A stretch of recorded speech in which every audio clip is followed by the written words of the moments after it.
Hey, everybody, it is Tuesday and it's time for our LinkedIn Live Listening with Your Eyes. I am Allison Henderson and my company is Moving Image Consulting, where we work with individuals on their presentation skills, on their communication, as well as their body language. Today, I am not bringing back one of my guests with clips.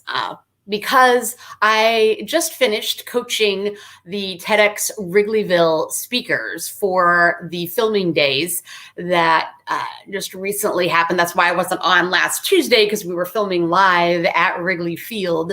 And it's always thrilling and exciting to do the filmings, particularly in the ballpark. But I've noticed a couple of things that I wanted to bring to the masses that occurred to me while I was coaching these speakers.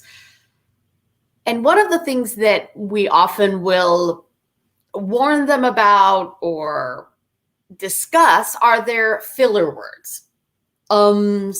Likes, you knows. One of the newer ones, and my particular habit that I am always trying to get rid of is so. And so, blah, blah, blah, or so, something, something, something. I'm sure you will hear it before we end today, as much as I try to listen for it. And many people say to stop those filler words, that we simply need to pause. When we have that, I don't know what I'm going to say moment, lose our train of thought, any of those things, rather than filling in that space with an or a like, we should simply pause. It's really difficult to train ourselves to do that, particularly when other people in our environment use those filler words. You may find, or now, let me show this one. Yes, that's one. Terry is one of our TEDx curators. Good to see you this morning. Now is one. There's another one that has come in, which I was doing a training last week, and we were just got onto the topic of filler words and right. That ending a sentence with right. Do we expect a response? No. It changes every statement into a question. It is as if we need that confirmation. Do we need confirmation that we know what we're talking about? And we need people to nod and tell us that we're right. This is one, if it is creeping into your vocabulary, and I actually heard it yesterday when I was watching some speakers on a virtual summit, those rights coming in, and particularly because we had just talked about it, I was triggered by those myself. Please put in the chat what other words you hear that we should be aware of. And to follow that up, if you saw the title of today's being filler body language, what I really noticed with these speakers is there is often a body language component that follows along with those filler words. This is much more individualized. It's not necessarily kind of a 5-word thing that has happened with filler words. There aren't necessarily 5 body language things that you'll see. However, there are a couple of them that I'm noticing are more common. These are the ones you've probably seen. When people are trying to figure out what to say, they may look up and off to one side or the other, like wherever the script is, particularly with a prepared speech, wherever that lives in your brain, your eyeballs tend to try to read it inside your brain and your eyes will go up. Some people look down, but it's more rare to see people look down when they're trying to think of something than looking up. Other things that may happen, this sort of circular movement with your hands, if you're trying to think of something and it's as if you're moving the gears in your brain with your body language. I also see an upturn, which may almost be like I don't know, lost my train of thought. I don't know what to say. This upturn might happen with you as well. I often do not mention these to our speakers because when we mention the filler words, if they take those out, and often the more memorized you become, the less you have of those filler words, the coinciding body language tends to fade away as well. And there's only so much that you want to fill a presenter's mind with when it comes to making little fixes before they go live in front of the camera. Ways that you can fix this yourself might be something that's good to go over today. I encourage everyone to videotape themselves. I know we don't like to watch ourselves. It is torturous. However, it is a good exercise to know what your body language habits are, to become more comfortable listening to yourself and watching yourself on camera. It is one of the best ways to prepare for talks or presentations. Record it. Even if you only audio record it, at least you will hear the filler words that you are using. There are apps out there which help you.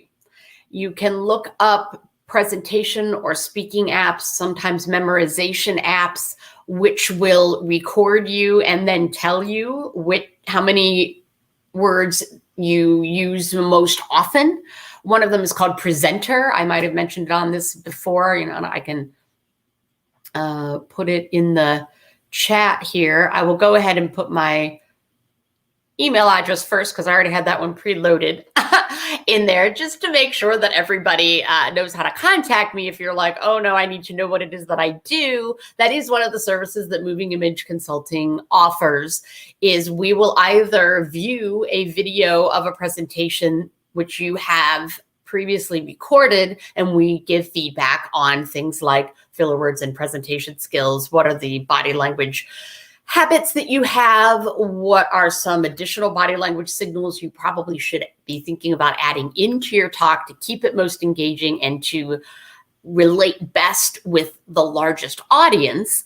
And we can also do things live as well, having you practice and giving live feedback. But if that seems to be too nerve-wracking for you, we will take video of you and give you feedback on that as well.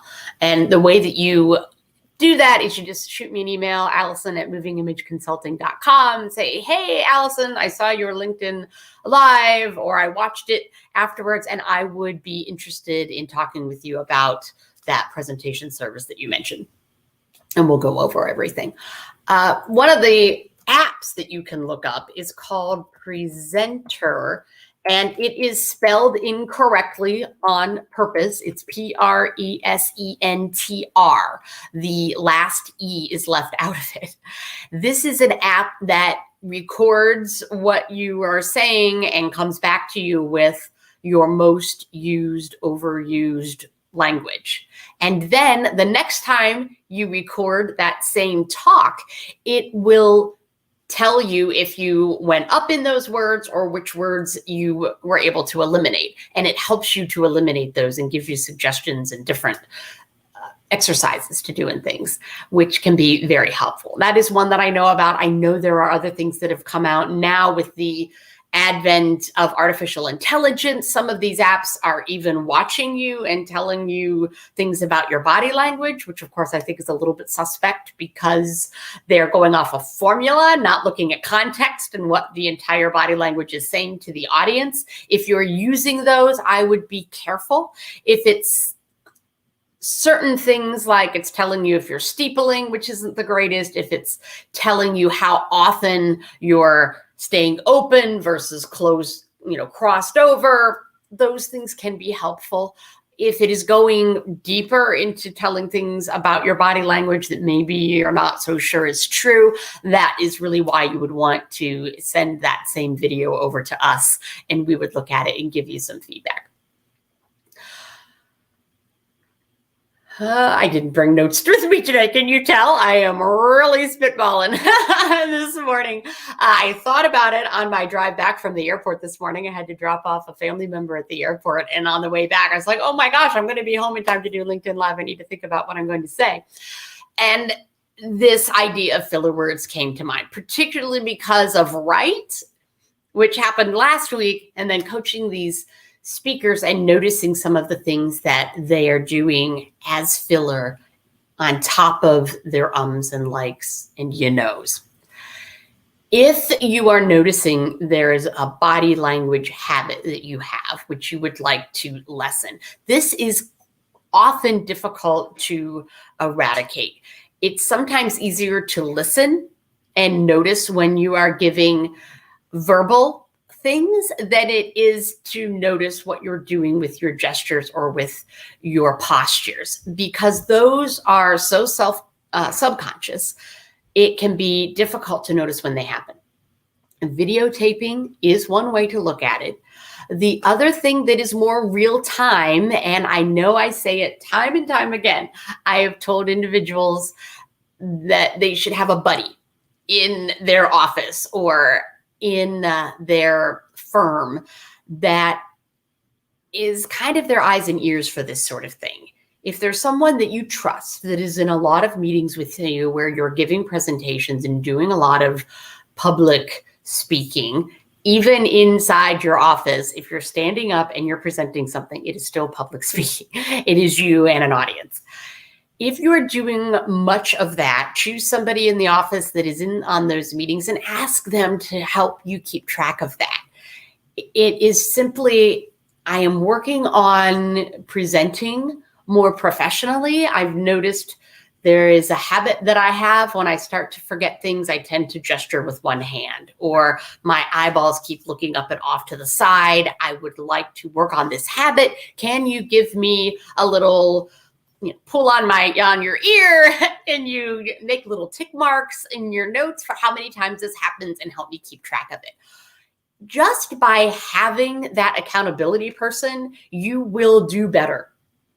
It is just like accountability partners for to-do lists or goals that you have. When you tell somebody about it and you ask them to keep you accountable, you tend to follow through a lot more. And this is one of the easiest ways. Obviously, when there is something big coming up in your life, speaking at a large conference, recording a video that is going to land on your website for years, or a television interview, a TED Talk, any of those kinds of things, you probably do want to invest in a professional to give you that feedback and to really bump up your presentation, because those are big things. Those are presentations that are often filmed or are going to live out in the world for longer than simply a meeting that you're having.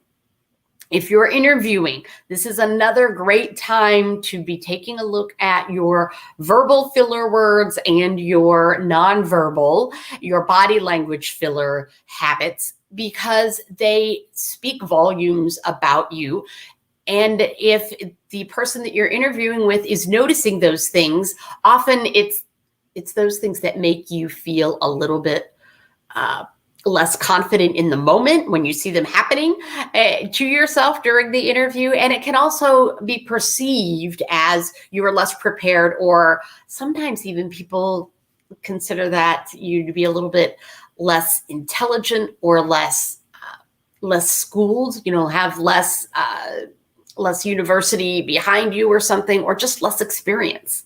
And therefore we should be taking out those filler words and filler body language as much as possible. There you have it for today. I'm going to go ahead and get off in this 15 minutes because I think that was a great nugget that is very consumable, and it will make great content that I don't necessarily have to shrink later in all the different ways. My goal is to come back to you next Tuesday at this time, and we'll probably be reviewing a little bit one of my past speakers. If you know somebody that you think would be fantastic for an interview or to talk about what they do and how it merges with the body language world, please let me know. I have my eye on some of our TEDx speakers that I might be bringing to you in the future as well on these morning lives, because their talks were phenomenal. You should write down on your calendars August 25th and 26th. Those are the two streams from TEDx Wrigleyville that will be coming up once all of the talks are edited. So the 25th and 26th, I believe they're going to start at 7 o'clock Central Time. And those are going to be phenomenal. And you're going to want to really take some time to watch them. We had phenomenal speakers, and I can't wait to share them with you, whether it's simply sharing their videos through LinkedIn and all these other platforms, or having them on this morning live. Please have a fantastic day. It's going to be hot here in Chicago and sunny. It is the perfect time in the middle of summer to get out and enjoy. Work on those filler words. Don't become too overly conscious, but also think about that filler body language. Oh, what was I going to say? I don't know. Have a great day, everybody.